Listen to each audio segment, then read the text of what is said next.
Good afternoon বন্ধুরা, আশা করি তোমরা সবাই ভালো আছো আর আমিও ভালো আছি। আবারও নতুন একটি ভিডিও নিয়ে তোমাদের সামনে উপস্থিত হলাম। এই ভিডিওটা ছিল 31 তারিখ দুপুরের ভিডিও।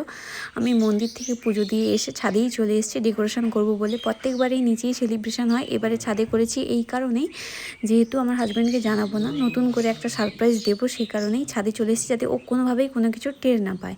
তো ছাদে একটা খাটের ব্যবস্থা আগে থেকেই করা ছিল, আমাদের ঘরে একটা ছাদে খাটই ছিল। আমি সেটাকে একটু নতুন করে গদি টদি সব পাতানোই ছিল, আমি একটু একটা নতুন বেডশিট এনে পাতিয়ে দিয়ে পাশ বালিশ নিয়ে এসে, সঙ্গে স্মাইলি আর একটা লাভ সাইনের পিলোগুলো ছিল সেগুলো নিয়ে এসে, আর দেখো বাজার থেকে আমি কী কী নিয়ে এসেছি তোমাদের আমি একে একে দেখাচ্ছি।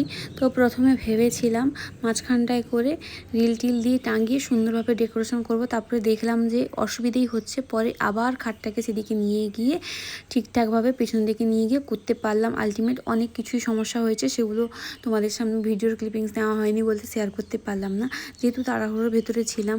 আর অনেক কিছুই পরিকল্পনা ছিল, সেগুলো তৈরি করতে অনেক সময়ও লাগবে, সে কারণে তাড়াহুড়ো করে যতটুকু পেয়েছি ততটুকুই তোমাদের সামনে শেয়ার করলাম। আর কোথায় কীটা করলে ভালো হবে আমি একটু আলোচনা করে নিচ্ছিলাম আমার বাড়ির লোকেদের সঙ্গে। তো আজকের ভিডিওটা এই পর্যন্তই, পরের ভিডিওতে অনেক কিছুই বলবো, অনেক কিছুই আসছে। টাটা।